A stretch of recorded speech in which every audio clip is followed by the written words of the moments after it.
पुढची बातमी पाहूया। 4 ते 8 दिवसांत जिल्हा परिषद निवडणुका लागतील असा दावा अजित पवार गटाचे आमदार आणि माजी मंत्री दिलीप वळसे पाटील यांनी केला। याआधी पालिका निवडणुका 15 जानेवारीच्या आत होतील असा दावा वळसे पाटलांनी केला होता आणि तशा तारखा देखील निवडणूक आयोगाकडून जाहीर झाल्या आणि आता त्यानंतर झेडपी निवडणुकांचा अंदाज वळसे पाटलांनी व्यक्त केला आहे। त्यामुळे जानेवारी अखेरपर्यंत झेडपी निवडणुका होणार का अशी चर्चा सुरू झाली आहे।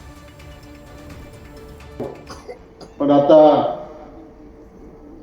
उद्याच्या काही दिवसांमध्ये जिल्हा परिषद आणि पंचायत समितीच्या निवडणुका येऊ घातलेल्या आहेत। 4-8 दिवसात कधी पण जाहीर होतील आणि त्यावेळेला जसे आज आपण देशाच्या सत्तेमध्ये सहभागी आहोत, राज्याच्या सत्तेमध्ये सहभागी आहोत, तसं जिल्हा परिषद मध्ये सुद्धा आपला झेंडा लागला पाहिजे आणि पंचायत समितीमध्ये सुद्धा आपला झेंडा लागला पाहिजे। आणि हे काम तुम्ही सगळे लहान थोर तरुण सगळ्यांनी, महिला, तुम्ही सगळ्यांनी हे काम केलं पाहिजे।